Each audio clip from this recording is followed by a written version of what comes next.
धाताय नमः। ओम धाताय नमः। ओम धाताय नमः। ओम धाताय नमः। सूर्य को अर्घ्य देते समय अपने गुरुदेव का भी सुमरण कर लिया करें। धाताय नमः, सबको धारण करने वाले, सबकी रक्षा करने वाले हैं। 21 दिसंबर 2012 को प्रलय हो जाएगी, वो देखते ही रह गए बेचारे, झूठे सिद्ध हो गए। अब तो मानोगे कि चैनल वाले बकवास करते रहते हैं, इनकी बातों में कोई सच्चाई नहीं होती। और कोई सच्ची बातें जगत की सत्यता की बोलते भी तो उससे क्या फायदा होता है समाज को। वहां डाका पड़ गया, वहां ये हो गया। कुल मिला के समाज में उपद्रव ही तो पैदा करते हैं कि और कुछ करते हैं, और उपद्रव की खबरें पहुंचाते हैं। समाज के लोगों को ईश्वर में लगाने का काम तो ईश्वर प्राप्त संत करते हैं, बाकी उलझाने वाले बहुत ज्यादा हैं दुनिया में। दिल दिमाग में जगत की सत्यता बनी रहे ऐसे बहुत ज्यादा है, और फिर उनकी बातों में उलझने वाले भी बहुत ज्यादा हैं। सत्संग में भगवान में लगने वालों की संख्या कलयुग में उतनी नहीं है जितनी उलझने वालों की है। तो मार्गशीर्ष मास का मंत्र हमने बोला, सूर्य भगवान को अर्घ्य देते समय ये भी भावना की हम भी जीवन में हमेशा धर्म को धारण किए रहें। फिर पौष मास का मंत्र है, ओम मित्राय नमः। ओम मित्राय नमः। ओम मित्राय नमः। ओम मित्राय नमः। ओम मित्राय नमः। ओम मित्राय नमः। आप ही हमारे सच्चे मित्र हो, और संसार के मित्र तो स्वार्थी भी हो सकते हैं, कभी कुछ कहें कभी कुछ कहें, कभी विरोधी भी हो जाएं, मित्र ही, और अपने खिलाफ ही कुछ षड्यंत्र भी कर दें, ऐसा भी देखा गया है। परंतु सूर्य भगवान की स्तुति में ये जो मंत्र आता है, विष्णु धर्मोत्तर ग्रंथ के ये मंत्र हैं, मित्राय नमः, आप हमारे सच्चे मित्र हो। जैसे प्रार्थना में बोलते हैं ना, त्वमेव बंधुश्च सखा त्वमेव, तुम ही मेरे भाई हो, तुम ही मेरे मित्र हो। और भगवान राम तो स्वयं कहते ही हैं सुग्रीव को, सखा सोच त्यागहु बल मोरे, सब विधि काज घटब में तोरे। ए मित्र, तू मेरे बल को ध्यान में रखकर सारी चिंता छोड़ दे। ओम मित्राय नमः। ओम मित्राय नमः। अब माघ मास का मंत्र सूर्य भगवान को नमन करने का, ओम अर्यमाय नमः। ओम अर्यमाय नमः। ओम अर्यमाय नमः। ओम अर्यमाय नमः। फिर फाल्गुन मास का मंत्र, ओम पूषाय नमः। ओम पूषाय नमः। और मंत्र जो आप बोलते हो उसमें एक ये मिला दो, हर मास में अलग अलग। विष्णु धर्मोत्तर ग्रंथ में आया है कि ये बोलने से जीवन में से विपत्तियां दूर होती हैं। फिर भले व्यवहारिक जीवन की हो या आध्यात्मिक जीवन की विपत्तियां हो, साधना करने में भी तो कई कठिनाइयां, कई विघ्न आते हैं ना, तो वो भी दूर हो। तो फाल्गुन मास का मंत्र है, ओम पूषाय नमः। आय नमः। पोषण करने वाले, पुष्ट करने वाले। फिर उसके बाद है चैत्र मास का मंत्र, ओम शक्राय नमः। ओम शक्राय नमः। ओम शक्राय शक्राय नमः। ॐ शक्राय नमः। वैशाख मास का मंत्र ओम अंशुमानाय नमः। ॐ अंशुमानाय नमः। ओम अंशुमानाय नमः। ॐ अंशुमानाय नमः।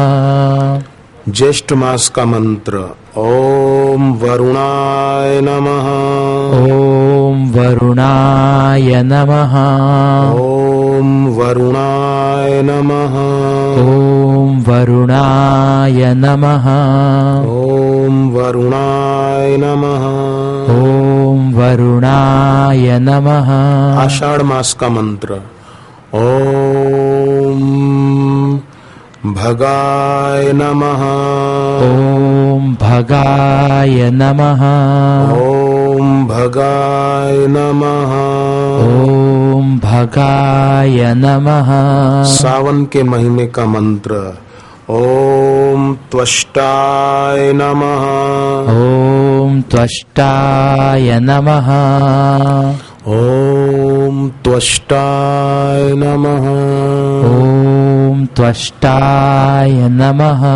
भाद्रपद मास का मंत्र ओम विवस्वते नमः। ॐ विवस्वते नमः। ओम विवस्वते नमः। ॐ विवस्वते नमः। आश्विन मास का मंत्र ओम सविताय नमः। ॐ सविताय नमः। ओम सविताय नमः। ॐ सविताय नमः। कार्तिक मास का मंत्र ओम विष्णवे नमः। ॐ विष्णवे नमः। ओम विष्णवे नमः। ॐ विष्णवे नमः। ओम विष्णवे नमः। ॐ विष्णवे नमः। ये 12 मंत्र हो गए, हर मास का अलग अलग। अब कौन सा मास कितने दिन तक कब तक, तो अपने आश्रम के जो कैलेंडर है उसमें से आपको कौन सी तारीख से कौन सी तारीख तक वो उसकी जानकारी भी मिल सकती है।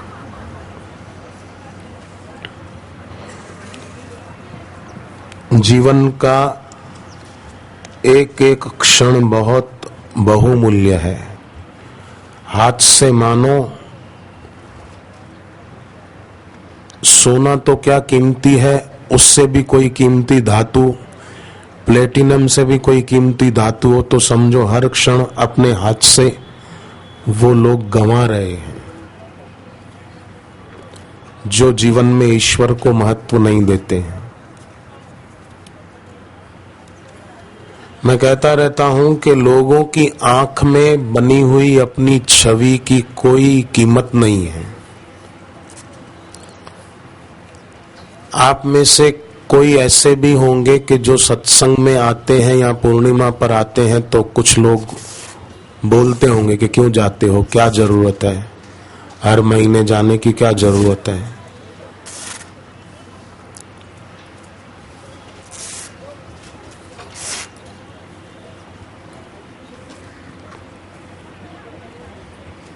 और कोई कोई ऐसे भी होते हैं जो लोगों की आंखों में अपनी छवि अच्छी रखना चाहते हैं,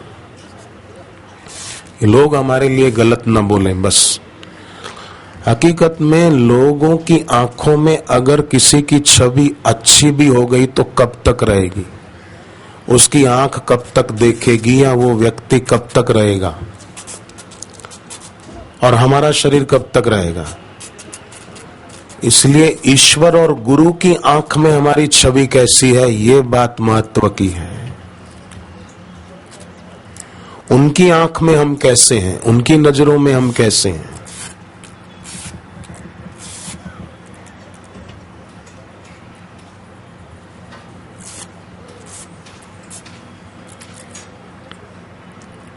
ये हर व्यक्ति ध्यान में रख सकता है और अपने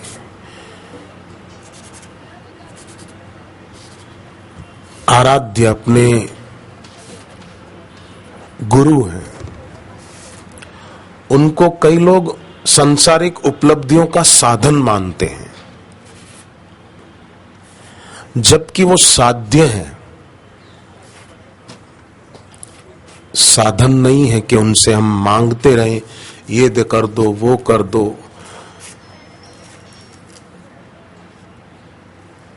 कोई चीज मांगी हुई मिल भी गई तो वो कब तक रहेगी और ये शरीर कब तक रहेगा। इसीलिए अपने आराध्य से मांगना हो ना तो ये मांगना चाहिए कि मुझे आप ही प्यारे लगो, बस मुझे संसार की वस्तुओं में प्रिय बुद्धि ना हो, मुझे आप प्यारे लगो, हे हरि, हे नाथ, हे गुरुवर, मुझे आप प्यारे लगो। और दूसरी बात, मैं आपका प्रेमी भक्त बन जाऊं। जो जिसको महत्वपूर्ण मानता है वो उसमें लग जाता है।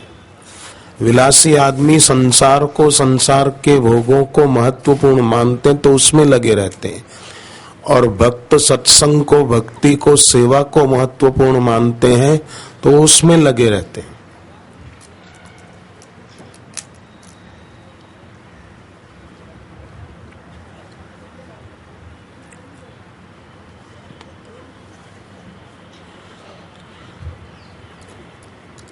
प्रेमी भक्त के जीवन में जहां ये बात आई कि मेरे गुरुदेव का भी मुझे प्रेम मिले, वो मेरे तरफ देखे, हम इतनी दूर से आए हैं, हमारी बात हो जाए, हमारे से वो बात करें, हमारे तरफ देखें, हमारी मुलाकात हो, जहां ये चाह उत्पन्न हुई वहां वो भीतर से अपने प्रेमी से, अपने आराध्य से दूर हो जाता है। गीधराज, जटायु और शबरी की कोई चाह नहीं थी ऐसी। भगवान राम जब अयोध्या लौट कर आए तो सबने पूछा 14 साल में वहां कैसे कैसे लोग मिले, क्या बातचीत हुई, कुछ बताओ समाचार। तो राम जी, लिखा है 12 बार गीध शबरी की, वर्णत प्रीति सुहाई। दो को ही याद कर रहे थे, जटायु को और शबरी को, बस बार बार इन दो का नाम ले रहे थे। अब देखो, न गिदराज जटायु के पास पैसा था, न शबरी के पास कोई संपत्ति थी, कुछ भी नहीं था। बाह्य जगत की कोई उपलब्धियां इन दोनों के पास नहीं थी, पर भक्ति का खजाना अखूट था। परमार्थिक पूंजी बहुत थी उनके पास, तो भगवान के इतने प्यारे बन गए कि 12 बार गीध शबरी की, वर्णत प्रीति सुहाई।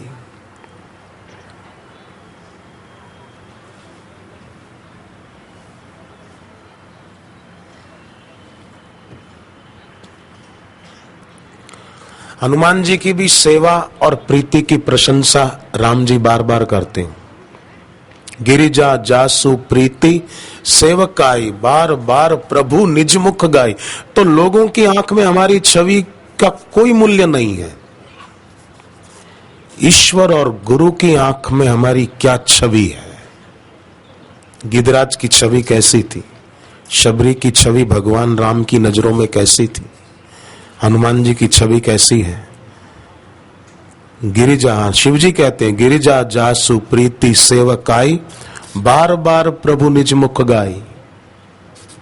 बार बार भगवान अपने मुख से उनकी सेवा की प्रशंसा करते, उनकी प्रीति की प्रशंसा करते। भगवत गीता जो लोग पढ़ते हैं, हाथ ऊपर करो तो गीता पढ़ते हैं, धन्यवाद धन्यवाद, बहुत अच्छे। तो भगवत गीता के 9वें अध्याय में एक श्लोक आता है, 32वां श्लोक 9वें अध्याय का। उसमें भगवान कहते हैं, माम ही पार्थ व्यपाश्रित्य। ये व्यपाश्रित्य का मतलब क्या, कि जिसने विशेष प्रकार से अपने आराध्य का आश्रय लिया उसको बोला भगवान ने व्यपाश्रित्य। अब गीता में आश्रय लेने की बात कई जगह आई है। देवी येषा गुणमयी मम माया दुरत्या मामेव ये प्रपद्यन्ते माया मेताम तरन्ति ते। मेरा आश्रय करे तो माया से तर जाएंगे। जरा मरण मोक्षाय मामाश्रित्य यतन्ति ये। जरा और मरण से छूटने के लिए मेरा आश्रय करें, मोक्ष पाने के लिए माम आश्रित्य, भगवान ने कहा। पर ये 9वें अध्याय में माम ही पार्थ व्यपाश्रित्य, मतलब विशेष प्रकार से जिसने आश्रय लिया है अपने इष्ट का, अपने आराध्य का, अपने गुरु का। और विशेष प्रकार से आश्रय मतलब क्या कि उनका आश्रय तो किया परंतु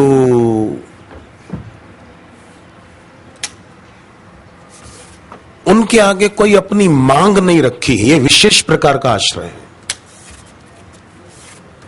न अनुकूलता की मांग, न सुख की मांग, कोई मांग नहीं। देखो क्या होता है, कई लोग बोलते ना हमारा मन चंचल है, साधना में भक्ति में नहीं लगता है।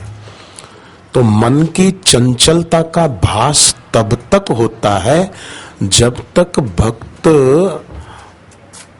पसंद तो संसार को करता है और मन भगवान में, गुरु में लगाना चाहता है, तो तभी तक मन की चंचलता का भास होता है। ध्यान न दिया तो फिर से कहता हूं,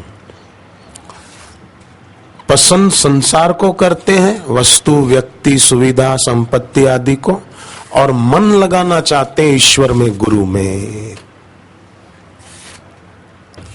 तो वहां मन की चंचलता का भास होता है।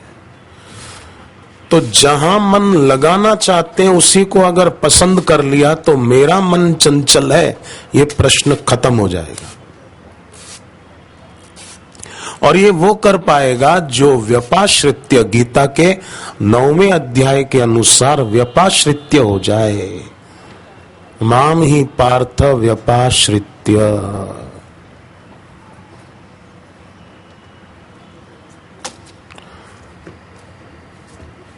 और इस श्लोक में देखो भगवान ने ये व्यपाश्रित्य वाले श्लोक में कौन कौन आश्रय व्यपाश्रित्य लेकर करके अपना कल्याण कर सकता है, उसमें पहले नाम बहनों का लिया है।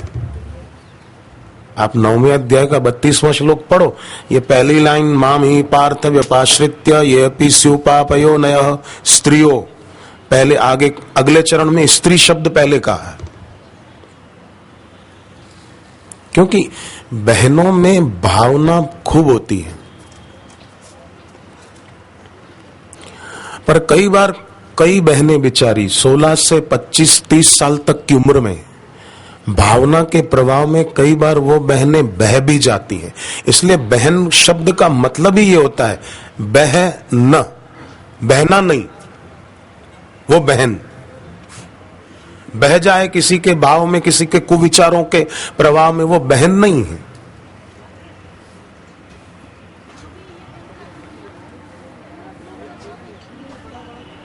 महिला शब्द का संस्कृत में अर्थ महान भी होता है।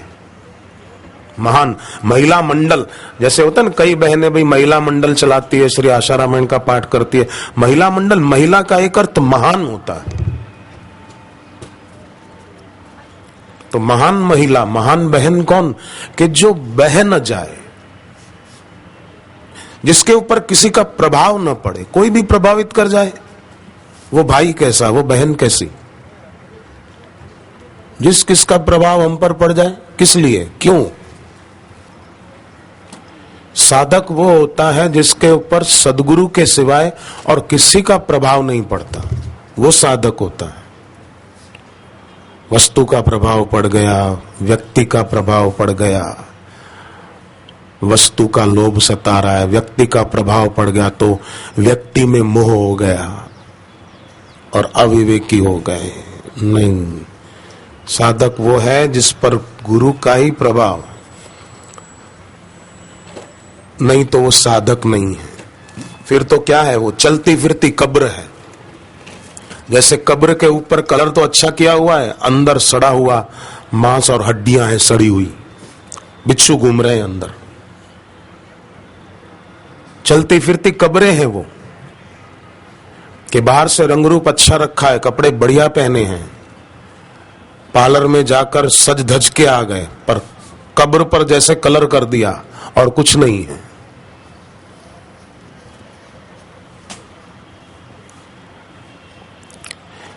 इसलिए गीता का ये माम ही पार्थ व्यपाश्रित्य, भगवत गीता का पाठ तो हर व्यक्ति को करना ही चाहिए। ज्यादा न कर सके तो कम से कम 5 श्लोकों का पाठ तो रोज करना चाहिए, और 5 भी न पढ़ सके तो गीता हाथ में रखकर भगवान को प्रार्थना करे कि मैं पढ़ तो नहीं सकता हूं, पर हे भगवान इसमें जो आपका ज्ञान है वो मेरे जीवन में आ जाए, ऐसी कृपा कर दो। इतना तो सब कर सकते हैं, इतना तो हर कोई बोले मैं संस्कृत नहीं पढ़ सकता, तो ये तो कर सकते हैं। चैतन्य महाप्रभु गंगा जी के किनारे घूम रहे थे, सुबह का समय था, और एक आदमी हाथ में भगवत गीता उल्टी पकड़ी हुई थी और फिर भी कुछ गुनगुनाए जा रहा था, मानो वो गीता पढ़ रहा है। तो चैतन्य महाप्रभु उसको देखते रहे हो, उसकी आंखों में भाव के आंसू भी आ रहे थे। चैतन्य महाप्रभु ने सोचा भगवत गीता तो उल्टी पकड़ रखी है और भाव से पढ़ रहा है, तो उल्टी गीता कैसे पढ़ रहा है। बाद में उसको पूछा कि भगवत गीता तूने उल्टी पकड़ रखी है, फिर तू पढ़ कैसे रहा था, और तेरी आंखों में भाव और प्रेम भी दिख रहा था। उसने कहा कि महाराज मैं तो अनपढ़ हूं, मैं नहीं जानता कि अक्षर सीधा कैसे उल्टा कैसे, मुझे कुछ नहीं पता, पर मुझे इतना पता है कि इसमें जो लिखा है वो भगवान के वचन, वो भगवान के मुख से निकली वाणी है, इसलिए मैं गुनगुना रहा हूं, ऐसे ही पढ़ना नहीं आता है, बस देख रहा हूं, उन पे नजर डाल रहा हूं कि ईश्वर के वचन है। ईश्वर के वचनों को पढ़ नहीं सकता, उनको देख तो सकता हूं, मेरी आंख को पवित्र कर रहा हूं, मेरे मन को पवित्र कर रहा हूं। तो इसमें जो है वो मेरे जीवन में आ जाए। गुरु गीता कोई न पढ़ सके तो गुरु गीता हाथ में रखकर प्रार्थना करें कि हे भगवान भोलानाथ, आपने जो इसमें वचन कहे हैं मैं पढ़ तो नहीं सकता, पर ये मेरे जीवन में आ जाए, ऐसी कृपा कर दो। ये श्लोक मैं कंठस्थ नहीं कर सकता, पर ये मुझे हृदयस्थ हो जाए, मेरा जीवन इन वचनों के अनुसार हो जाए, ऐसी मेरे को सद्बुद्धि दो। सुल्तान बैजद तैमूर लंग से युद्ध में हार गया, बंदी बनाकर सुल्तान को तैमूर के सामने हाजिर किया गया। तो तैमूर हंसने लगा,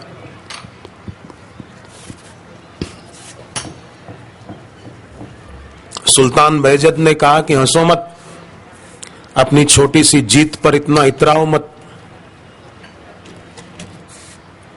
तैमूर ने कहा कि मैं अपनी जीत पर नहीं इतरा रहा हूं। तो बोले मुझे हंसी किसी और बात पर आ रही है। किस बात पर? तैमूर ने कहा कि सुल्तान, तुमको एक आंख नहीं और मेरे को एक पैर नहीं, मैं अपंग हूं और तुम एक आंख से देख नहीं पाते। तो हंसी मुझे इस बात पर आ रही है कि खुदा भी कैसे कैसे अपंगों को बादशाहत दे देता है। एक काना है और एक लंगड़ा है, और ऐसों को खुदा बादशाहत देता है। पर तैमूर भूल गया कि शरीर, मन और बुद्धि से अपंग ही बाहर की बादशाहत चाहते हैं। भक्त बाहर की बादशाहत नहीं, अपने मन और इंद्रियों की बादशाहत चाहता है और उसमें सफलता भी पाता है।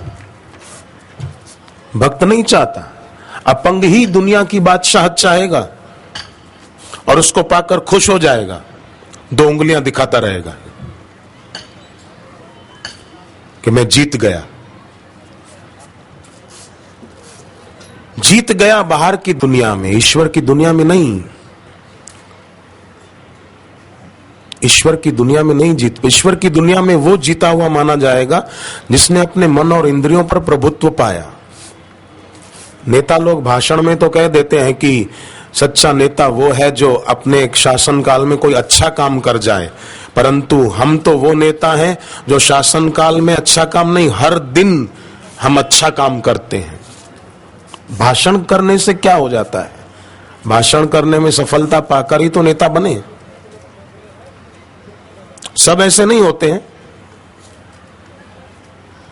कई अच्छे भी होते हैं, परंतु बहुधा ऐसे होते हैं। और ऐसों की वाणी कैसी होती है? मृषा वाणी, झूठी वाणी।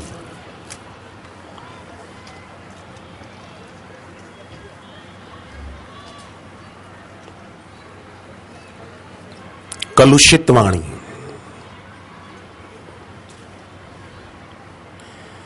अनीति भर्યું વર્તન અને સભામાં નીતિની વાતો કરે।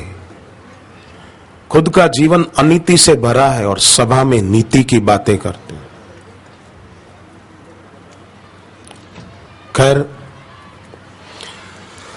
हम उस विस्तार में न जाएं, पर अपंग लोग बाहर की बादशाह चाहते हैं जो मिलकर छूटने वाली है, क्योंकि उनको अभाव भीतर बहुत खटकता रहता है और अंदर के अभाव की पूर्ति बाहर की उपलब्धियों से करना चाहते हैं, जो कि कभी संभव ही नहीं है। इसलिए हर छोटा नेता बड़ा बनने की ताक में होता है।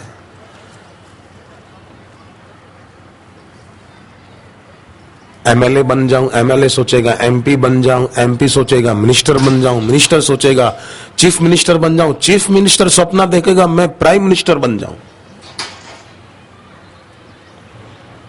जैसे कौवा होता है ना, मंदिर के शिखर के कलश के ऊपर जाकर बैठता है, पर फिर भी वो कौवा पूजनीय नहीं होता। पूज्य तो भगवान की मूर्ति जो मंदिर में अंदर नीचे रखी हुई है वो पूजनीय है। शिव जी का मंदिर भले अंदर एकदम गर्भ में भीतर है, धरती के अंदर है, गुफा में, फिर भी पूजा तो वहां भोलानाथ की होती है। ऊपर कलश पर बैठे हुए कौवे की पूजा नहीं होती। उसके आगे नहीं बोलते हैं मृत्युंजय महादेव, वो तो वहां अंदर नीचे जाकर बोलेंगे शिवलिंग के पास, मृत्युंजय महादेव त्राहि माम शरणागतम जन्म मृत्यु जरा व्याधि पीड़ितः कर्म बंधने।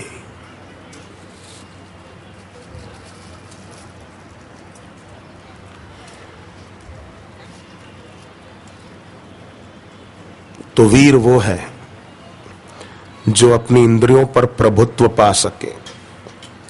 हकीकत में देखा जाए तो जो महात्मा बुद्ध में प्रगटा वो बुद्धत्व हमारे भीतर भी अवतरित हो सकता है। जो बंसी श्री कृष्ण के होठों पर बजी वो हमारे भीतर भी बज सकती है। जो घुंघरू मीरा के पैरों में बंधे और गूंजे वो हमारे भीतर भी गूंज सकते हैं।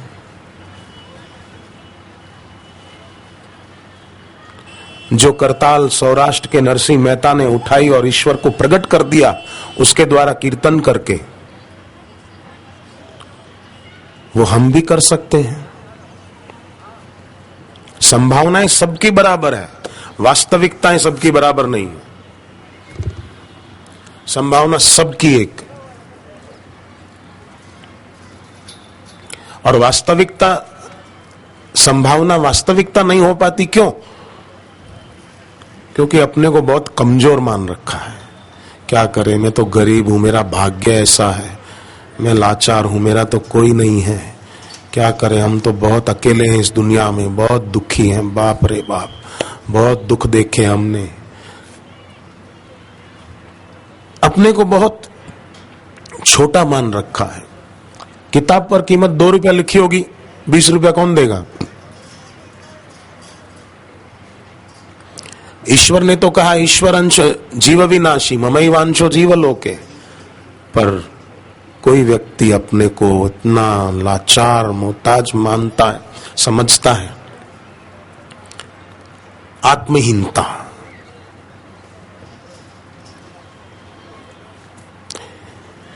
इसलिए एक काम करना चाहिए हम सबको, जिसको भी उन्नत होना हो। एक तो जीवन में अन्य चिंतन न हो, समय मिले बैठे तो इधर उधर की बात न सोचकर अपने आराध्य के बारे में सुमरण करें, उनकी बातें विचारें कि उन्होंने सत्संग में क्या कहा था मेरी उन्नति के लिए, मेरे सर्वांगीण विकास के लिए उन्होंने क्या बात कही थी, और कैसे मैं उसको अपने जीवन में क्रियान्वित करूं, कैसे मेरे जीवन में अभाव का अभाव हो जाए।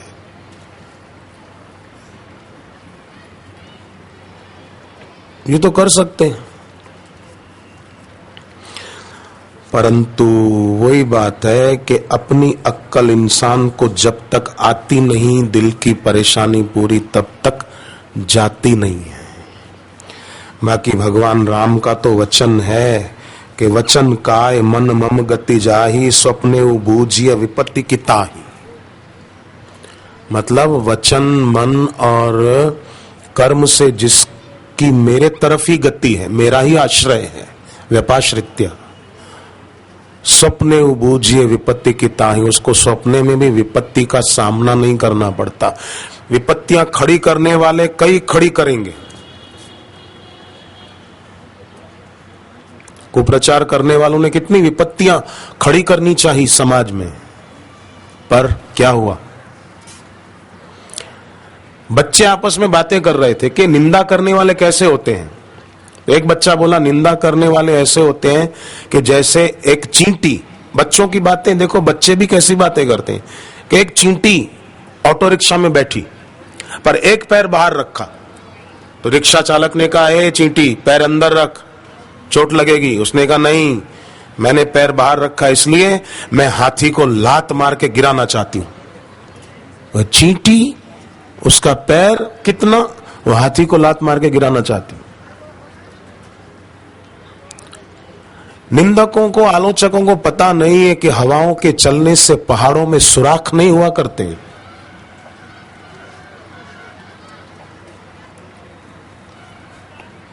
वो ऐसा मानते हैं कि हो जाएंगे, पर कैसे?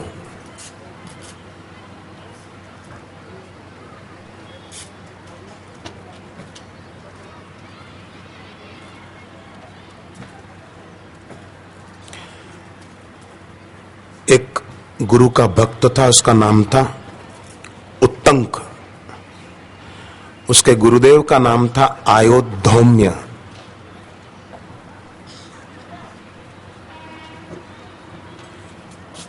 विद्या पूरी हुई,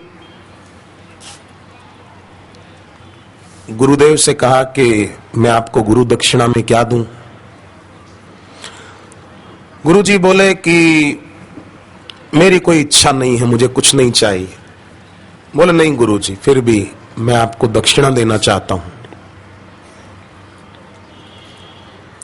गुरु ने कहा मेरी तो कोई इच्छा नहीं, तो अपनी गुरु माता से पूछ ले।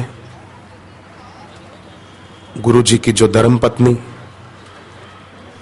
तो वो गुरु माता के पास गया कि माता मैं गुरु दक्षिणा में कुछ देना चाहता हूं, क्या दूं, आप आदेश करो।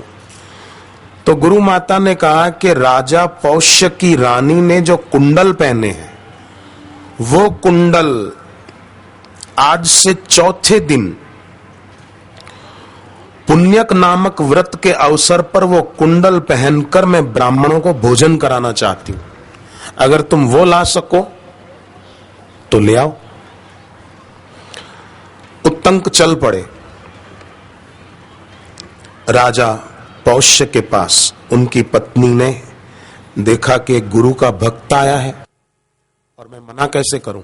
रानी धर्मात्मा थी, उसने कुंडल दे दिए, पर कहा संभाल कर ले जाना, क्योंकि सर्पराज तक्षक इन कुंडलों की तलाश में है, वो भी ये कुंडल पाना चाहता है, थोड़ा संभाल कर ले जाना महाराज। उसने कहा ठीक है। कुंडल लेकर गुरु का स्मरण करते करते वो भक्त चल पड़ा। मार्ग में एक जगह विश्राम किया, नदी में स्नान आदि करके नित्य कर्म करने को बैठे, तो तक्षक वो कुंडल लेकर भाग गया। उत्तंक ने पीछा किया कि अरे रानी ने कहा था कि सावधान रहना, पर मैं नियम करने में लगा रहा और वो लेकर भाग गया। और मैंने खुद गुरु माता को कहा था कि मैं गुरु दक्षिणा देना चाहता हूं, उन्होंने तो कहा नहीं था मेरे को, और मैं इस सेवा में विफल हो जाऊंगा। भागा भागा अपने गुरुदेव का सुमरण करते करते। अब गुरुदेव का सुमरण किया तो एक जगह मार्ग में इंद्र देवता प्रकट हो गए। देवताओं के राजा इंद्र वो प्रकट हो गए और इंद्रदेव ने मदद की और सर्पराज तक्षक से कुंडल दिला दिए।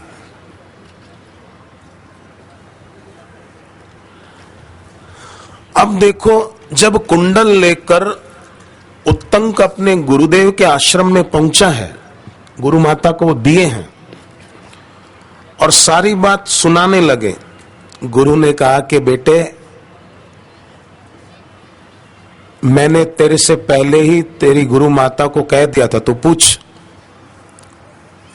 कि ऐसा हो रहा है, और इंद्र को मैंने ही आदेश किया था, क्योंकि उस तक्षक को जीतना तेरे हाथ की बात नहीं थी। इंद्र मेरा मित्र है बेटे, मैंने उससे आदेश किया। कई लोग देवताओं के राजा इंद्र की निंदा करते हैं, इंद्र भोगी है, इंद्र भोगी। तो तू कौन है?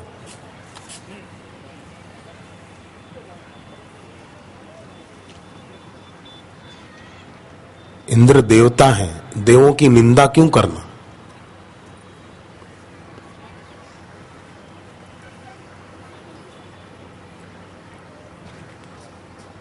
कई ग्रंथों में देवराज इंद्र की महिमा भी आती है। ब्रह्म ज्ञान का सत्संग पाने के लिए ब्रह्मा जी के पास इंद्र ने कितनी तपस्या की, कितने समय तक ब्रह्मचर्य का पालन किया, कितना उन्होंने तप किया। तो गुरु ने कहा कि मैंने ही इंद्र को आदेश संकेत किया था कि मेरे शिष्य की रक्षा करना, इसलिए इंद्र तुमको मदद करने के लिए आ गए थे। अब आप देखो, उसने सुमरण किया गुरु का और देवता भी सहायक हो गए। तो ये कथाएं शास्त्र की, पुराणों की सिद्ध करती है कि जो भी साधक अपने आराध्य के सुमिरण में तल्लीन होता है, दृढ़ता से सारी चिंताएं छोड़कर, तो वे उसके आराध्य उस पर अपनी करुणा कृपा बरसाते हैं। अष्टावक्र गीता में आता है, अष्टावक्र गीता का बड़ा सुंदर वचन है, चिंतया जायते दुखम, चिंता से ही दुख पैदा होता है। और चिंता कौन सी? अष्टावक्र गीता में बताया कि खुद को कर्ता मानना, कि मैं ये करूंगा, मैं ये कर दूंगा, मैं वो कर दूं, ये कर्तापना ही चिंता है। इसको हटा दिया जाए।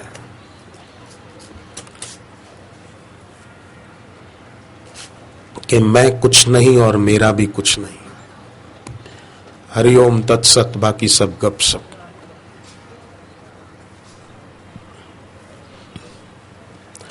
तो बोले क्या करें, घर में परेशानी बहुत है। तो सुनो, जिनकी मेष राशि है और उनके जीवन में अगर कोई कष्ट बार बार आ रहा है, तो मेष राशि वाले एक पौराणिक मंत्र, एक माला कर लें कि हमारा ये कष्ट, हमारी मेष राशि अमुक नाम, अमुक गोत्र और ये राशि, मेरा कष्ट नष्ट हो जाए जो जीवन में है। गुरुदेव को प्रणाम करके मेष राशि वालों का मंत्र है ओम ह्रीं श्रीं लक्ष्मी नारायणाय नमः। ओम ह्रीं श्रीं लक्ष्मी नारायणाय नमः। ये सबके लिए नहीं, जिन मेष राशि जिनकी है उनको अगर कष्ट बहुत आ रहे हैं तो वो ये कर सकते हैं।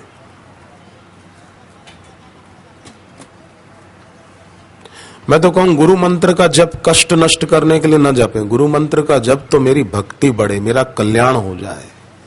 अर्जुन देखो युद्ध के मैदान में भी श्री कृष्ण को कहते हैं कि मेरा कल्याण किसमें है वो आप बताइए, मैं जीत जाऊं ऐसा मेरे को आशीर्वाद दीजिए। ये अर्जुन ने नहीं कहा गीता में। मेरा कल्याण किसमें है, मेरी भलाई किसमें है वो आप बताइए। तो मेष राशि वालों का है ओम ह्रीम श्रीम लक्ष्मी नारायणाय नमः। दूसरे जिनकी वृषभ राशि है, उनके जीवन में अगर कोई कष्ट आता है बार बार या बना रहता है, तो गुरु मंत्र का जप तो लगन से करें ही, ज्यादा करें। सूर्य ग्रहण और चंद्र ग्रहण में जो जप करते हैं उनका मंत्र सिद्ध हो जाता है। तो कैलेंडर में देख लिया करें, जब भी सूर्य ग्रहण चंद्र ग्रहण पता तो चल ही जाता है, तब जप ज्यादा करें तो आपका मंत्र सिद्ध हो जाएगा। जिनका मंत्र बड़ा होता है गुरु मंत्र और वो अनुष्ठान नहीं कर पाते हैं, तो ऐसे लोग भी सूर्य ग्रहण और चंद्र ग्रहण के समय मंत्र जप ज्यादा करें तो उनका अनुष्ठान माना जाएगा ना। एक जप का पुण्य तो कई गुना ज्यादा हो जाता है। एक माला करो समझो लाख माला हो गई ग्रहण के समय।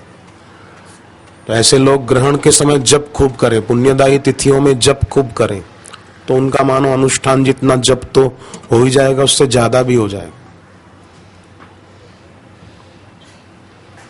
साधना करते हुए ये बात खास ध्यान में रखनी है, एक तो हारना नहीं है, दूसरी बात थोड़ी सी साधना में संतुष्ट नहीं हो जाना। हारे भी नहीं और संतुष्ट भी ना हो जाए कि अपना तो बहुत हो गया जप। छोड़ नहीं देना है कि हमने 20 साल माला से जप किया तो अब माला से जप करने की जरूरत क्या है, अपना तो अंदर चलता रहता है, फिर माला से करो न करो क्या है। नहीं, इतने साल से रोटी खाई तो अब थाली लेकर बैठने की क्या जरूरत है। मन से ही खा लो कि हम रोटी खा रहे हैं, सब्जी खा रहे हैं, भावना करो, महसूस करो कि हम रोटी खा रहे हैं, हमारा पेट भर गया। ऐसा थोड़ी महसूस करेंगे, तब तो थाली लेकर बैठेंगे। तो इसमें भी भले 20 साल हो गए जप करते करते, फिर भी नियम से आपका अंदर में जप चलता भी है, पर फिर भी नियम की माला जितनी है उतनी तो करनी चाहिए। माला से जप छोड़े वो समझदार नहीं। मैंने बुजुर्ग संतों को माला से जप करते हुए देखा है। अरे औरों की बात छोड़ दो, मैंने गुरुदेव को माला से जप करते हुए देखा है कई बार। गुरुदेव को क्या जरूरत है, वो तो साक्षात ब्रह्म है, उनके लिए विधि निषेध कुछ बचा ही नहीं। फिर भी मैंने गुरुदेव को माला से जप करते हुए देखा है कई बार।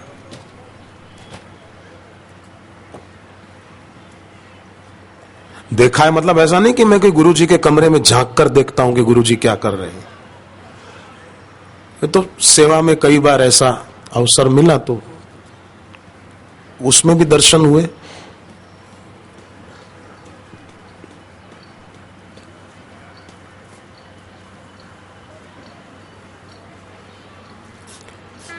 गुरु क्या कहते हैं उस पर शिष्य की नजर होनी चाहिए।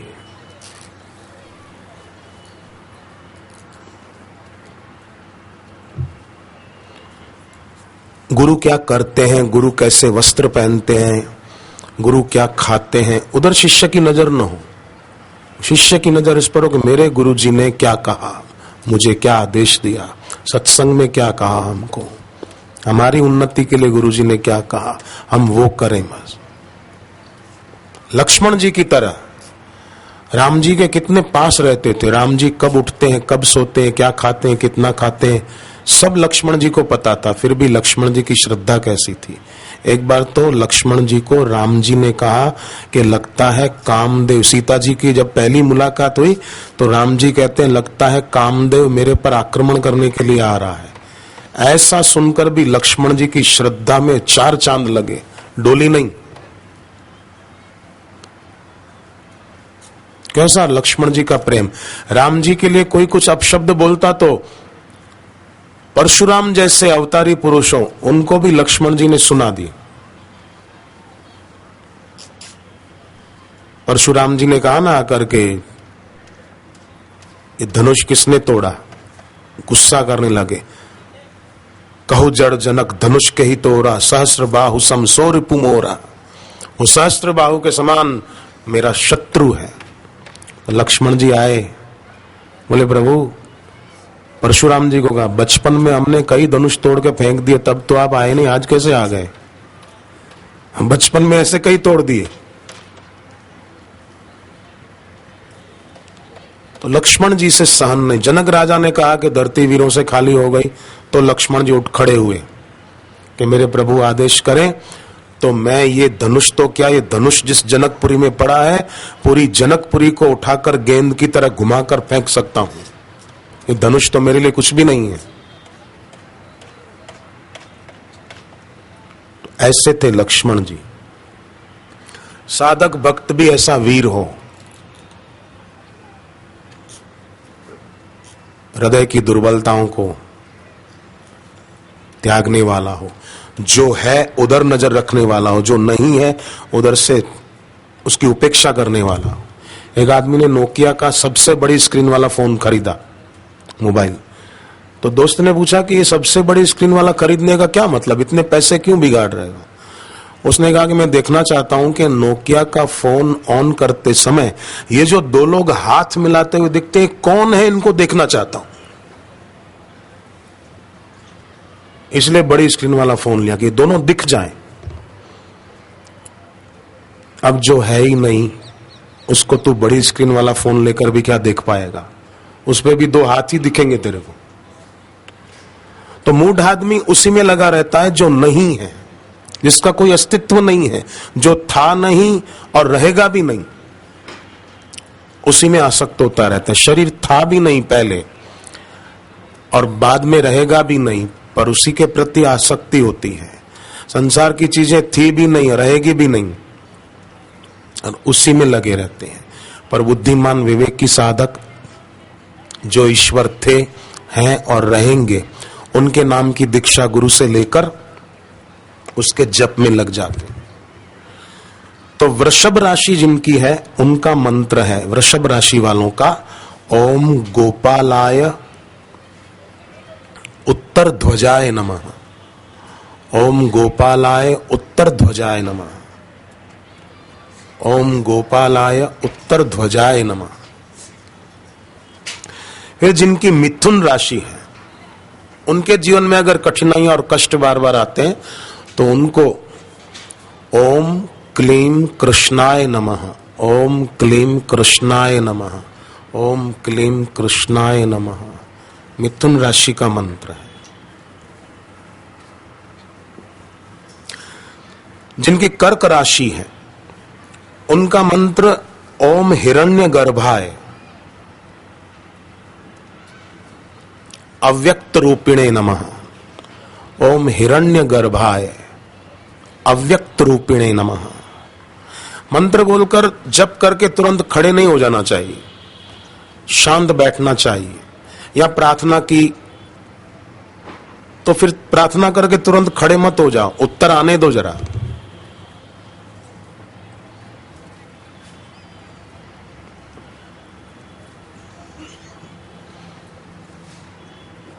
और उस समय उत्तर आए तब तक शांत बैठो।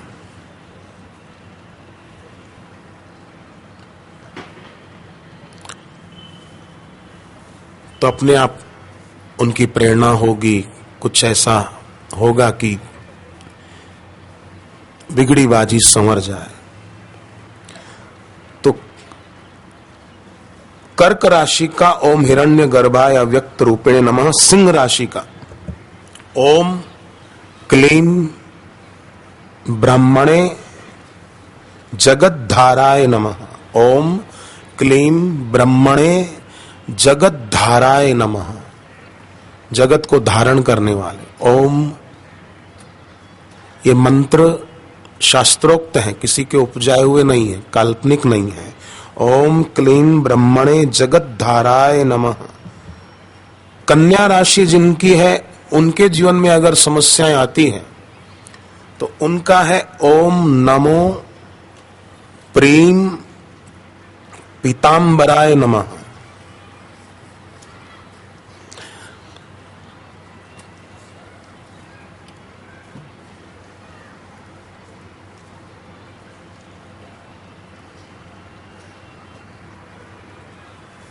जप करने में जल्दी जल्दी भी नहीं करनी चाहिए कि माला जल्दी पूरी हो जाए, और अति धीरे भी न करें। एक रिदम हो कि जबकि धारा चल रही है सतत।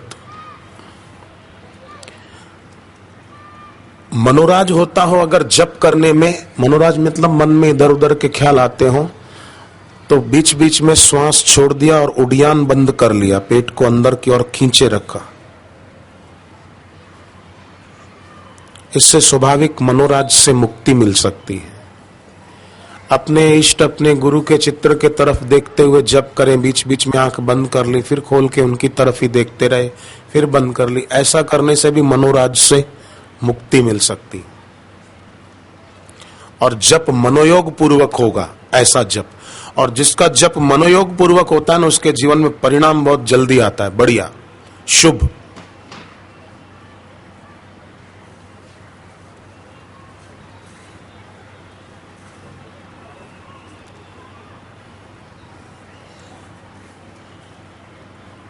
उसके जीवन में हमेशा शुभ होगा।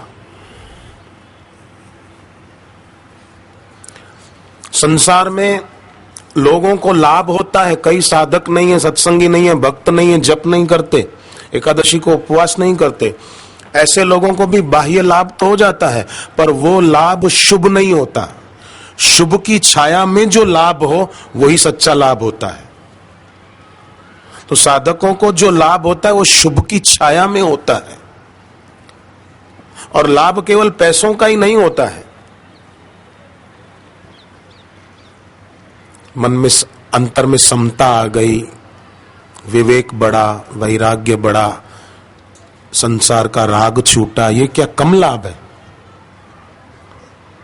अब विचलित नहीं होते, शांति भीतर बनी रहती है, निर्विकारिता बनी रहती है, ये कम लाभ थोड़ी है, सबसे बड़ा लाभ यही है।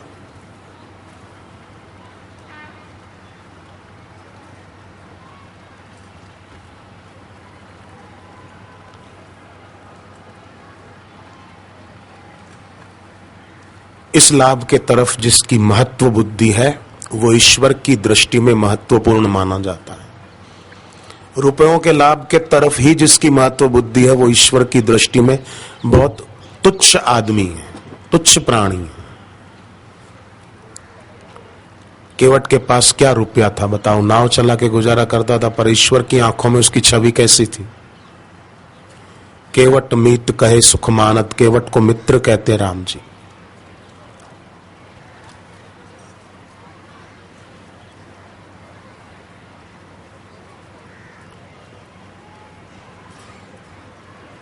ईश्वर की आंख का मूल्य पाने के लिए लोगों की आंख का मूल्य भले छूटे तो छूट जाए, कोई बात नहीं। तुला राशि का मंत्र, जिनकी तुला राशि है उनका मंत्र है ओम तत्व निरंजनाय तारक रामाय नमः। इसमें अपने गुरुदेव का ध्यान करते हुए भी कर सकते हैं।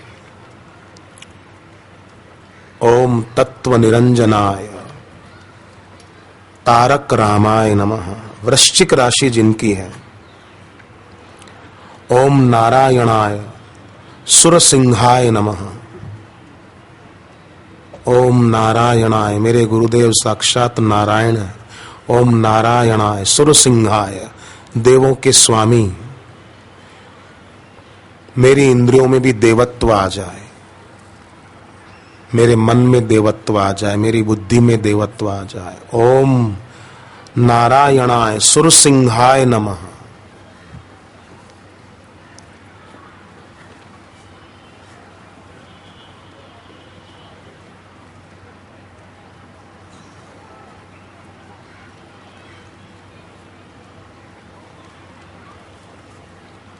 मार्गशीर्ष मास की पूर्णिमा है। सूरत के आश्रम में 3 दिन जो कार्यक्रम रहा, कल पूरा हुआ शाम को। वहां भी बहुत यहाँ अभी आप जितने, इससे तो बहुत ज्यादा भीड़ थी। अभी तो बहुत लोग आएंगे, और सूरत के आश्रम में बहुत भक्तों का, साधकों का सागर उमड़ पड़ा था, बहुत भीड़ थी कल तो, परसों भी।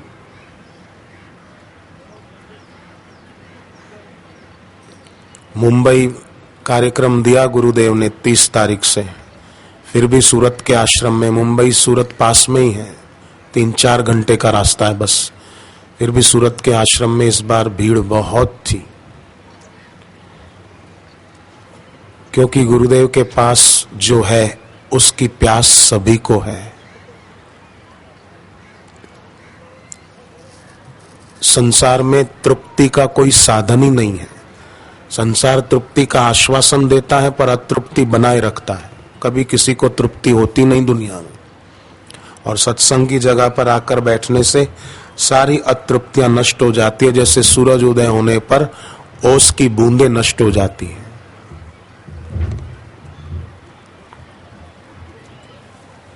इसलिए हम लोग बहुत फायदे में हैं।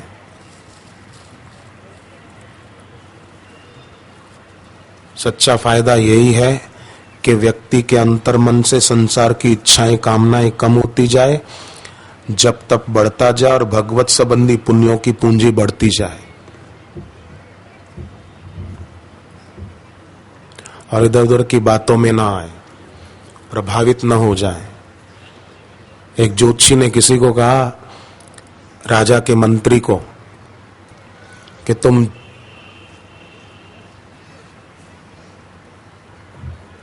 6 से 12 महीने के बीच मर जाओगे। और हुआ कुछ ऐसा, सचमुच वो उस समय में मर गया किसी हादसे में। राजा डर गया, राजा को भी मौत का डर लगता था। राजा ने सोचा ये आदमी कोई तंत्र मंत्र जानता है, जादू टोना जानता है,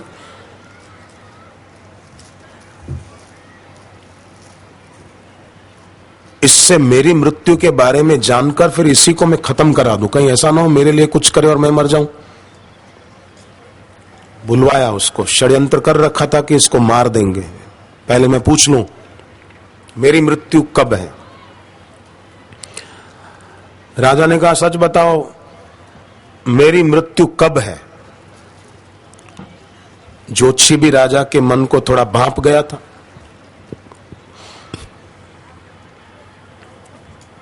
उसने कहा, मेरी मौत के ठीक 1 महीने बाद आपकी मौत होगी। राजा ने कहा, मेरे बाप, मैं तेरे लिए रहने खाने की सबसे बढ़िया व्यवस्था करा देता हूं, तू 108 साल तक जिंदा रहे, तू मरना नहीं। अब बोलने में कैसा होशियार था वो, देखो अपना काम बना लिया।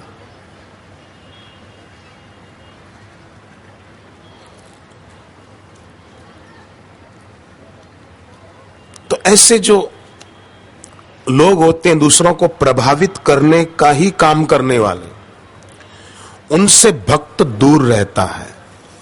और भक्त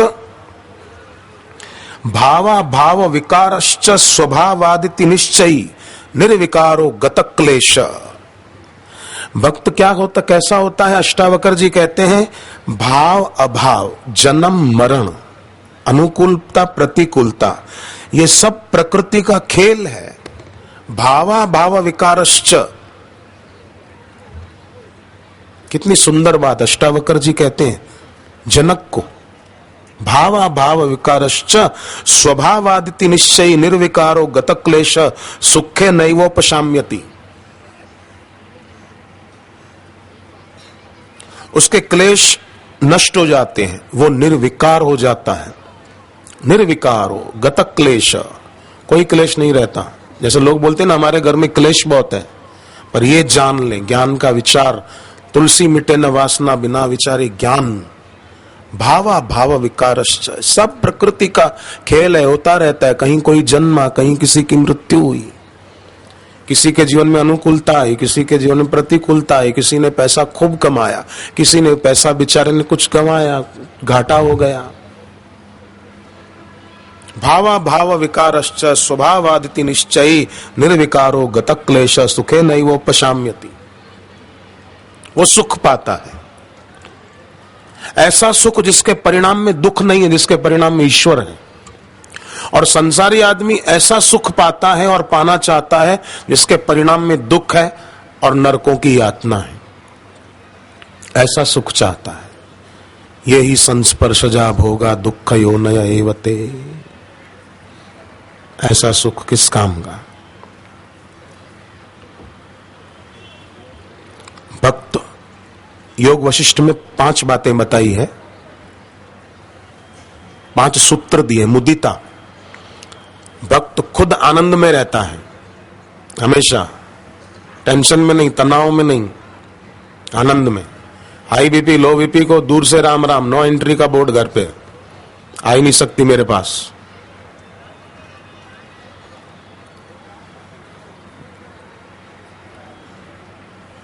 कईयों को तो बेचारों को जवानी में हाई बीपी और लो बीपी की बीमारी हो जाती है। 40-45 साल की उम्र में हाई बीपी और लो बीपी की बीमारी नहीं। भावा भाव विकारश्च स्वभावादिति निश्चय निर्विकारो गतक्लेश। अष्टावकर जी केवल जनक को ही नहीं कह रहे, सबके लिए कह रहे हैं।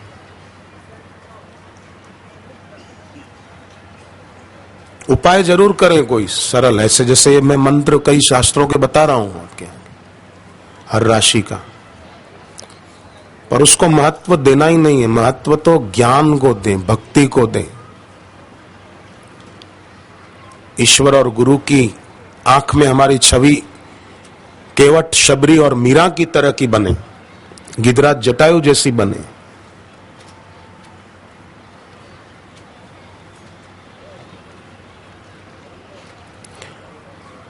और अपने घर में जो बेटे बेटियां हैं उनको भी ऐसे ही कुछ संस्कार दें।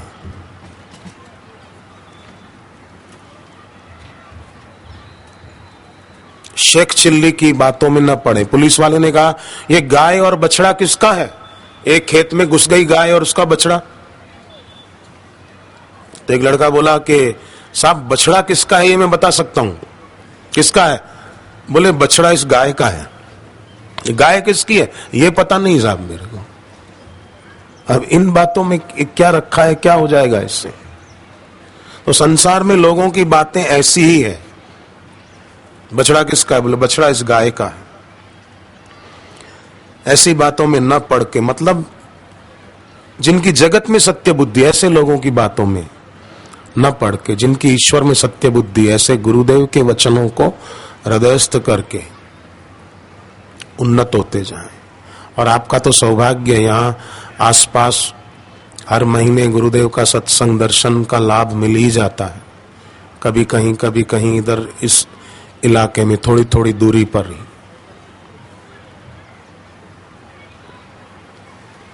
अमेरिका के साधक कई सूरत के आश्रम में आए थे इस बार शिविर में। कल तक थे सब वहां पर। कई लोग अमेरिका के, कनाडा के, दुबई के कई साधक आए थे। बोले हम तो आ नहीं पाते हैं, पर भारत में रहने वाले साधक भाग्यशाली हैं कि वो गुरुदेव के दर्शन हर पूर्णिमा पे कर लेते हैं। कोई हर शिविर में आ जाते हैं, सूरत में, अहमदाबाद में। बोले हम तो इनको भाग्यशाली मानते हैं कि इतना इनको लाभ मिलता रहता है।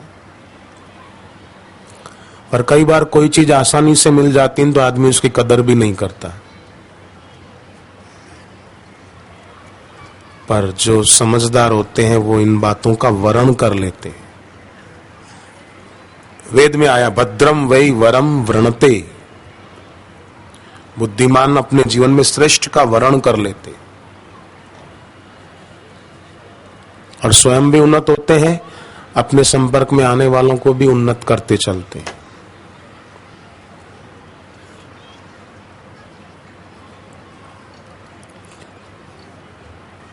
ओम नमो भगवते वासुदेवाय। ओम नमो भगवते वासुदेवाय। ओम नमो भगवते वासुदेवाय। ओम नमो भगवते वासुदेवाय। ओम नमो भगवते वासुदेवाय। ओम नमो भगवते वासुदेवाय। ओम नमो भगवते वासुदेवाय। ॐ नमो भगवते वासुदेवाय। ॐ नमो भगवते वासुदेवाय। ॐ नमो भगवते वासुदेवाय।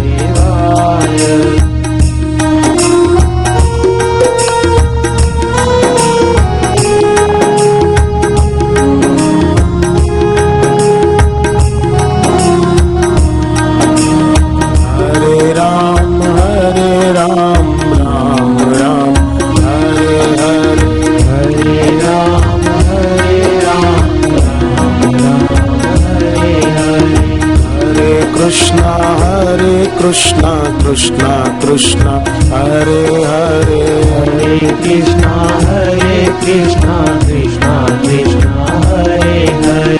हरे राम राम राम हरे हरे। हरे राम राम राम हरे हरे। हरे कृष्णा कृष्णा कृष्णा हरे हरे। हरे कृष्णा कृष्णा कृष्णा हरे हरे। हरे राम राम राम हरे हरे। हरे राम राम राम हरे हरे। हरि ओम हरि ओम हरि ओम हरि ओम। हरि ओम हरि ओम हरि ओम हरि ओम। भाग्यशाली को ये भक्ति भाव प्राप्त होता है। बाकी तो आदमी बस सांसारिक उपलब्धियों को ही अपने जीवन का उद्देश्य मानकर उन्हीं के पीछे अपनी जिंदगी दांव पे लगा देता है। तो शिव जी के 17 नामों की स्तुति जो मासिक शिवरात्रि की हम बात कर रहे थे, उसमें एक सर्वात्मने नमः, सर्वात्मने का एक अर्थ सबके अंदर है और कहीं भी प्रत्यक्ष रूप से दर्शन भी दे सकते हैं, किसी भी रूप में। जैसे अक्रूर जी को यमुना के जल के अंदर भी दर्शन हो रहे थे। कई साधकों के बच्चों के अनुभव मैंने सुनाए हैं कि छिंदवाड़ा का एक लड़का पानी में डूब रहा था और अदृश्य शक्ति ने उसका हाथ पकड़ के खींचा। उसने पुकारा हृदय से, पुकार में शक्ति, तो उसको खींचा। तो 17 मंत्रों में तीसरा है ओम श्री त्रिनेत्राय नमः। ओम श्री त्रिनेत्राय नमः। तीसरा नेत्र शिव जी का। तो हे गुरुदेव, हर मासिक शिवरात्रि को हम भी कर सकते हैं, भले किसी के सिर पे कर्जा ना हो। मैं तो कहूं भगवान करे किसी के सिर पे रहे ही नहीं कर्जा, एक पैसे का कर्जा ना हो। तो किसी के सिर पे कर्जा वो भी करे, ना हो वो भी कर सकता है कि मेरा तीसरा नेत्र विकसित हो। ये तो हम सबके लिए जरूरी है। ओम त्रिनेत्राय नमः। हे भगवान, हे गुरुदेव, आपने साधन काल में संपूर्ण कामनाओं को नष्ट कर दिया। मेरा भी ये साधना काल चल रहा है, मेरी भी कामनाएं नष्ट हो जो मुझे ईश्वर से दूर रखती हैं। ओम त्रिनेत्राय नमः। ओम त्रिनेत्राय नमः। ओम त्रिनेत्राय नमः। ओम त्रिनेत्राय नमः। ओम हराय नमः। ओम हराय नमः। मेरे पाप को हरण करो, मेरी कामनाओं को हरण करो, जगत की सत्यता जो मेरे दिल दिमाग में है उसका हरण करो। ओम हराय नमः। ओम हराय नमः। ओम इंद्रमुखाय नमः। ओम इंद्रमुखाय नमः। मतलब सुंदर मुख वाले, उनका मुख ही सुंदर है। बाकी संसार में जितने सुंदर मुख दिखते हैं वो कुछ समय के लिए, वो सुंदरता नश्वर है। अनित्यानि शरीराणि विभवो नैव शाश्वत, वो अनित्य सौंदर्य है। वेदों में शारीरिक सौंदर्य की अनित्यता का बार बार प्रतिपादन किया गया।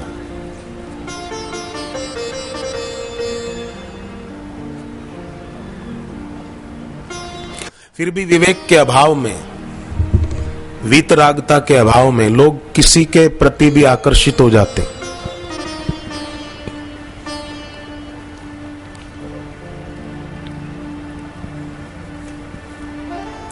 एक आदमी अपनी पत्नी को बोला कि डॉक्टर लोग कहते हैं कि ज्यादा बोलने वाले की उम्र कम हो जाती है। सुनती हो?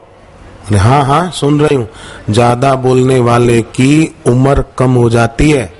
पत्नी बोली इसीलिए तो देखो ना, मैं 45 की हूं पर 25 की दिखती हूं। अब कम हो जाती है, वो किस अर्थ में कह रहा था और ये किस अर्थ में कह रही थी? लोग अपने अपने अर्थ लगाते रहते हैं और जीवन में अनर्थ करते रहते हैं। तो ओम इंद्र मुखाय नमः। गुरुदेव का ध्यान करते करते, अपने इष्ट का ध्यान करते करते, सचमुच में शाश्वत सौंदर्य तो आपका है कि हमारे जीवन में से विकृतियों को दूर कर दे। जो किसी का सुंदर रूप देखकर मन में विकृति आए तो वो सुंदर नहीं है, वो विकृत है। तभी उसको देखने से हमारे मन में विकृति आई। गुरुदेव के दर्शन करने से विकृतियां दूर हो जाती है। इसलिए ओम इंद्र मुखाय नमः। ओम इंद्र मुखाय नमः। छठा मंत्र ओम श्री कंठाय नमः। ओम श्री कंठाय नमः। वैसे तो शिव जी का नाम नीलकंठ होता है ना। समुद्र मंथन के समय जहर निकला, भगवान शिव जी ने कंठ में धारण किया। और नीलकंठेश्वर महादेव, कई मंदिर भी हैं शिव जी के इस नाम से। पर इस मंत्र में ओम श्री कंठाय नमः मतलब जो जीवन के कड़वे अनुभवों को या किसी के तरफ से ऐसी कोई परिस्थितियां मिली हो, उनको भी कंठ में रख ले, अपने हृदय में न जाने दे। क्योंकि हृदय में अपने इष्ट, अपने गुरु विराजमान है हृदय मंदिर में, वहां तक न पहुंचने दे। कंठ में धारण करके यानी समता में रहे सदा। इसने मेरे को दुखी कर दिया, उसने मेरे को दुखी कर दिया। और दुखी करने वाले दुनिया में मूढ़ कई मिलेंगे, हम क्यों दुखी हो जाए? आप एक बात बताओ, गर्मी के दिनों में जब खूब गर्मी पड़ती है तो क्या हम बड़ा फुवारा चालू करके, बड़ी मोटर चालू करके सोचते हैं कि सूर्य को थोड़ा ठंडा कर दे, बहुत गर्मी बरसा रहा है? नहीं नहीं, हम लोग घर में एसी चला लेते हैं, हम लोग पंखा कूलर आदि चला लेते हैं, हम लोग ऐसा खुराक खाते हैं जिससे गर्मी का प्रकोप ना हो। ऐसे ही अपने भीतर ही अपनी स्थिति ऐसी बनाई जाए तो क्या होगा? फिर उसके वहां श्री आ जाएगी। श्री माना संपत्ति, बाह्य संपत्ति भी और दैवी संपत्ति भी। इसलिए शिव जी का ये नाम है ओम श्री कंठाय नमः। सातवां ओम सद्यो जाताय नमः। कहीं भी भक्त की पुकार से प्रकट होने वाले, उस पर करुणा बरसाने वाले। देखो गजेंद्र मोक्ष में ईश्वर के लिए 3 बातें बताई कि एक तो वे अकारण हेतु हैं। ईश्वर कहो, गुरु कहो, तत्व एक है, वे अकारण हेतु हैं। जैसे गुरुदेव दीक्षा देते हैं तो सकारण नहीं, यहां सत्संग के लिए आ रहे हैं तो सकारण नहीं, अकारण, सबका हित हो। दीक्षा देते हैं तो गुरुदेव ये नहीं बोलते हैं कि कितनी दक्षिणा देंगे, सब दक्षिणा देनी चाहिए, हम दीक्षा दे रहे हैं, नहीं।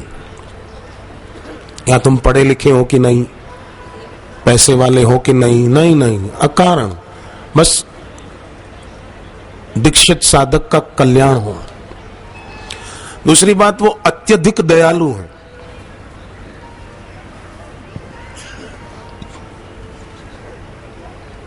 एक व्यक्ति ने कहा गुरुदेव मैं शराब बहुत पीता हूं, आप मुझे दीक्षा देंगे? गुरुदेव ने कहा क्यों नहीं देंगे? बोले बापूजी मैं मांसाहार भी खूब करता हूं, क्या आप मुझे दीक्षा देंगे? गुरुदेव ने कहा क्यों नहीं देंगे?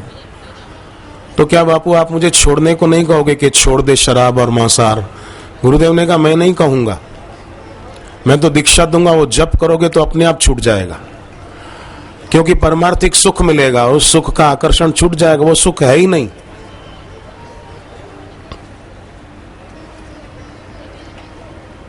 और छूट गया उसका।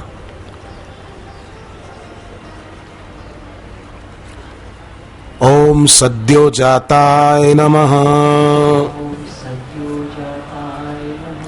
शीघ्र प्रकट होने वाले, शीघ्र दया करने वाले, दया करने में कभी आलस न करने वाले, दया करने में आलस नहीं करते हैं। आलस्य हम करते हैं प्रार्थना में, ध्यान में, जप में।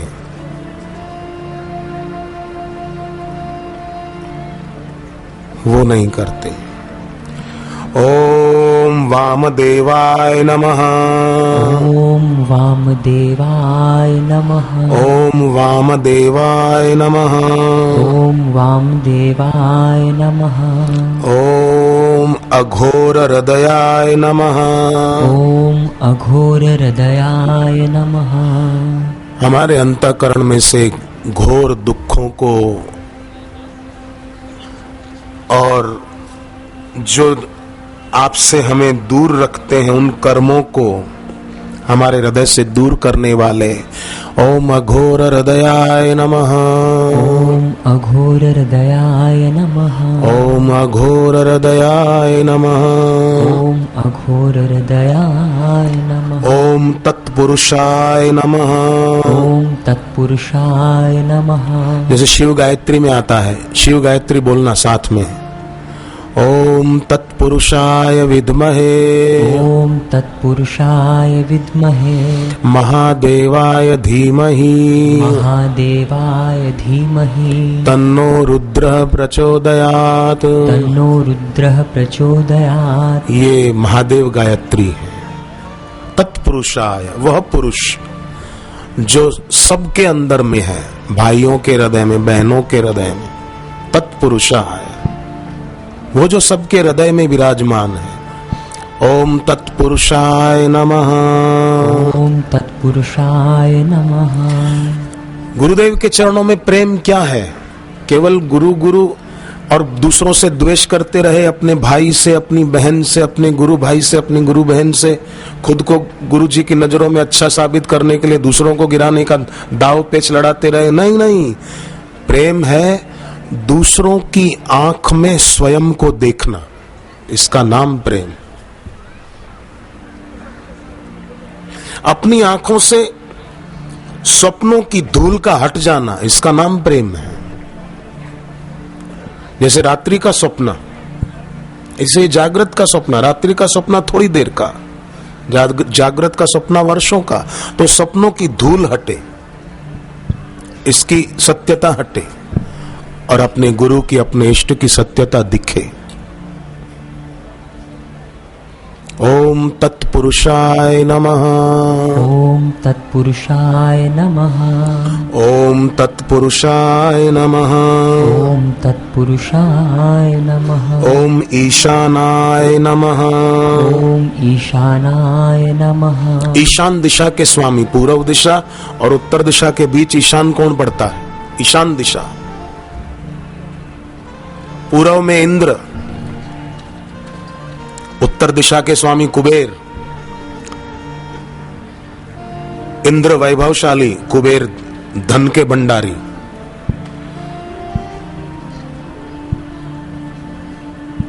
जो शिव है वो गुरु हैं, जो गुरु है वो शिव है। उनकी जो उपासना करता है उसको वो इंद्र जैसा वैभव भी दे सकते हैं और कुबेर का खजाना भी उसके तरफ बहा सकते हैं। और ओम ईशानाय नमः का दूसरा अर्थ ये भी कर सकते हैं कि पूर्व में सूरज उदय होता है और उत्तर से गंगा बहती है। माने जो अपने इष्ट की, गुरु की उपासना करता है उसके जीवन में ज्ञान का सूर्योदय होता है और उसके जीवन में भक्ति की गंगा लहराती है। ओम ईशानाय नमः। ओम ईशानाय नमः। ओम अनंत धर्माय नमः। ओम अनंत धर्माय नमः। ओम अनंत धर्माय नमः। ओम अनंत धर्माय नमः। ओम ज्ञान भूताय नमः। ओम ज्ञान भूताय नमः। ज्ञान स्वरूप, ब्रह्मानंदम परम सुखदम केवलम ज्ञान मूर्ति। गुरु जी दिखते हैं पंचभौतिक शरीरधारी, परंतु वो शरीरधारी नहीं है। मैं कहता रहता हूं दिया मिट्टी का होता है पर ज्योत मिट्टी की नहीं होती। दिया तांबे पीतल का या चांदी का दिया हो सकता है, पर ज्योत तांबे पीतल या चांदी की नहीं, ज्योत तो ज्योत है। चिदानंदमय देह तुम्हारी, विगत विकार जान अधिकारी।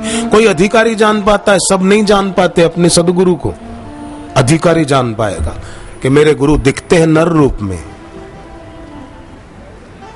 पर वो नारायण है। हे गुरुदेव,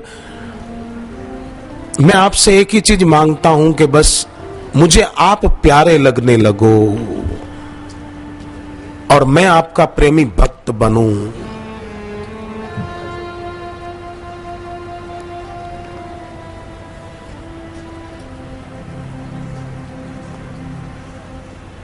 चिदानंदमय देह तुम्हारी, विगत विकार जान अधिकारी। जो विकार रहित जीवन जीता है, जान अधिकारी। जो गुरु में कोई विकार नहीं देखता, उसके खुद के विकार भी नष्ट होने लगते हैं। सदगुरु में काम नहीं, क्रोध नहीं, लोभ नहीं, मोह नहीं, ईर्ष्या नहीं, द्वेष नहीं, कुछ नहीं। जहां द्वैत है वहीं विकार है, जहां द्वैत नहीं वहां विकार कैसा? तो जो गुरु को विकार रहित देखता है वो स्वयं भी विकार रहित हो पाता है। विगत विकार जान अधिकारी, वो अधिकारी बन जाता है। पूर्ण गुरु की पूर्ण कृपा पाने का, आत्म साक्षात्कार का, आत्मबोध का।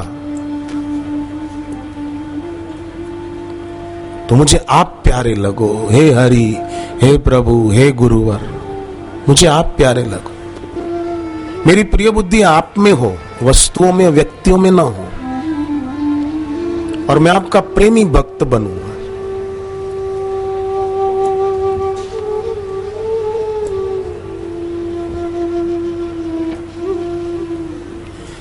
पुकार दिल से होगी तो वो पुकार स्वीकार जरूर होगी, जरूर होगी।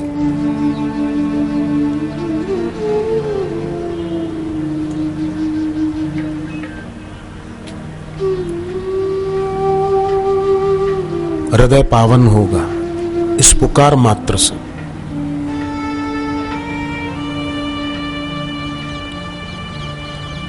और ऐसा थोड़ी है कि वो कहीं दूर है, हमारी पुकार उन तक पहुंचेगी या नहीं। वो हमारे साथ ही है। शिष्य जब गुरु से दीक्षा लेता है तो सदगुरु उसके साथ ही हो गए। मंत्र, मंत्र के देवता और मंत्र देने वाले गुरु, ये तीन एक ही हैं।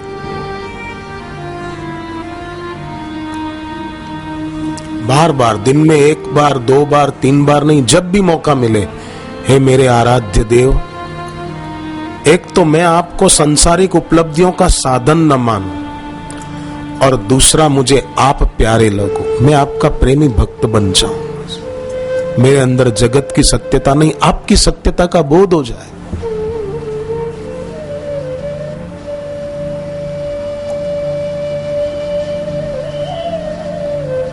ओम ईशानाय नमः, ओम अनंत धर्माय नमः, ओम ज्ञान भूताय नमः। ज्ञान मूर्ति है,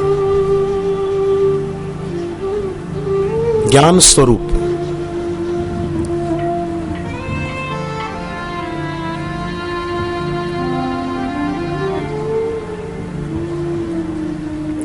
रामकृष्ण परमहंस एक बार बैठे थे और स्वामी विवेकानंद आए, प्रणाम किया गुरु को और कहा, गुरुदेव एक प्रश्न पूछूं?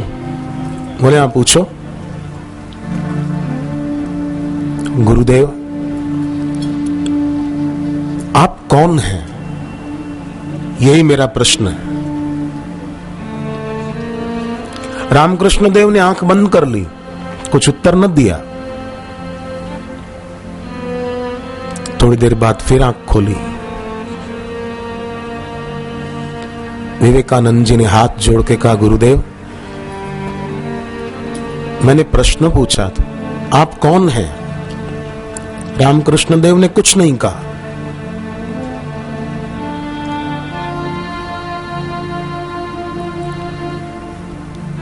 विवेकानंद की आंख भर आई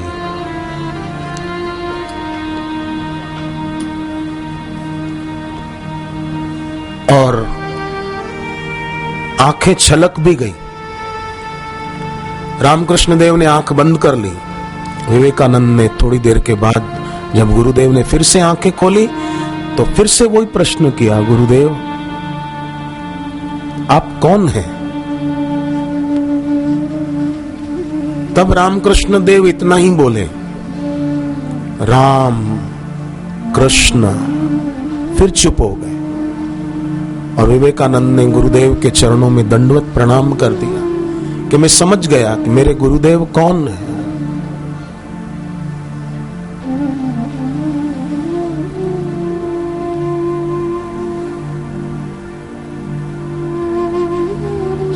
सीता जी ने हनुमान जी को कहा कि राम जी को कहना कि विरह अग्नि है, आपका विरह, आपका वियोग अग्नि है और हमारा शरीर रुई की तरह है और हमारी श्वासें पवन की तरह। अग्नि चल रही हो और हवा चले, रुई का ढेर पड़ा हो तो उसको जलने में, नष्ट होने में क्या देर लगेगी? सीता जी कहती है कि हमारा शरीर रुई के समान है और आपका विरह अग्नि के समान है, श्वास पवन की तरह है। हमारा शरीर कब का जल गया होता राम जी की विरह अग्नि में। परंतु हमारी जो आंखें हैं ना, वो आंखें अपना हित चाहती हैं। कौन सा हित? कि राम जी के दर्शन की आस बंधी रहती है कि अब उनके दर्शन होंगे, अब उनके दर्शन होंगे, अब उनके दर्शन होंगे। तो उनके दर्शन की आस में ये आंखें जल बहाती हैं कि अब होंगे, अब होंगे, अब होंगे। और वो आंखों से जो जल बहता है, वो जल उस विरह की अग्नि को थोड़ा ठंडा कर देता है।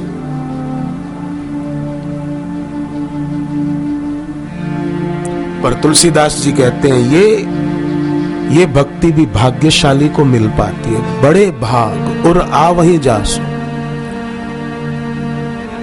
सूर्य भगवान की धूप तो पुण्य आत्मा को भी मिलती है, पापी को भी मिलती है। चंद्रमा की चांदनी की किरणें तो पुण्य आत्मा को भी मिलती है, पापी को भी मिल जाती है। पर ये भक्ति ये पापी को नहीं मिल सकती, है तो पुण्य आत्मा को मिल सकती। बड़े भाग, तुलसीदास, जिसके बड़े भाग्य होते हैं उसको प्राप्त होती है। हाँ, पापी भी अगर शरण में आ जाए, इष्ट की, गुरु की शरणागत हो, तो अपि चेदसि पापेभ्य सर्वेभ्य पाप कृतम सर्व ज्ञान पल्लवे नैव व्रजिनम समतरिष्यसि। वो भी जल्दी, व्रजिनम माना जल्दी तर जाएगा।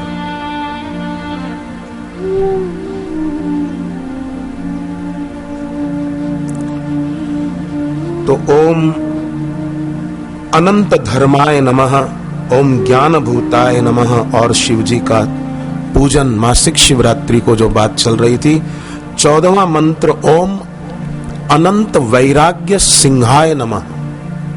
ओम अनंत वैराग्य सिंहाय नमः। वैराग्य की मूर्ति, वैराग्यों वीतरागियों में भी शिरोमणि। ओम अनंत वैराग्य सिंहाय नमः। हमारा भी वैराग्य बढ़े। वैराग्य मतलब घर छोड़ के कोई हरिद्वार या वृंदावन नहीं चले जाना है। वैराग्य का मतलब घर पे रहते हैं पर वीतरागी होकर, काम धंधा करते हैं पर वीतरागी होकर, कहीं भी राग नहीं है, मेरापन नहीं, अच्छी तरह अपने कर्तव्य का निर्वाह करते हैं। योग कर्म सुकौशलम।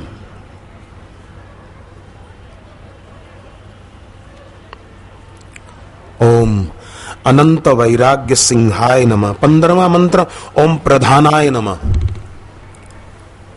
ओम प्रधानाय नमः। सबके प्रधान है। जैसे बृहदारण्यक उपनिषद में आया ना, गुरु सब दिशाओं के प्रधान देवता है। किसी पर कोई ग्रह नाराज चल रहा हो, विपरीत चल रहा हो, या ग्रह पीड़ा हो तो बोलते ना भाई ज्योतिषी लोग के शिव जी का पूजन करो तो सारे ग्रह राजी हो जाते, सारे ग्रहों के देवता राजी हो जाते। शिव जी सबके स्वामी हैं, 9 ग्रहों के।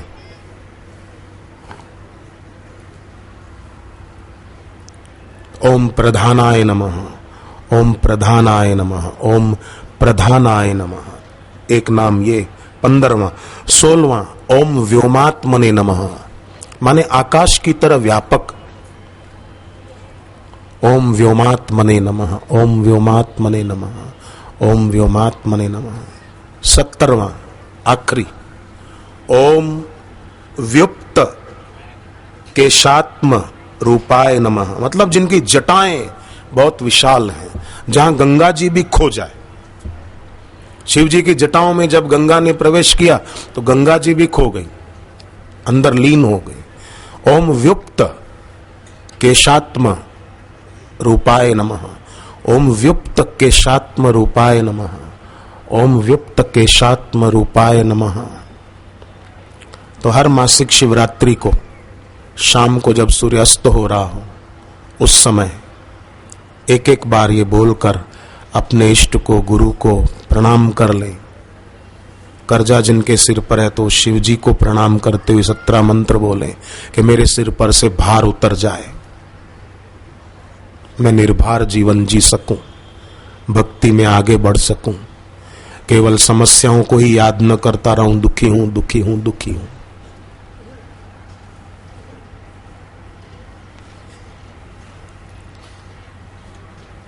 अब दोपहर की संध्या का समय निकट है, हम लोग संध्या वंदन करेंगे।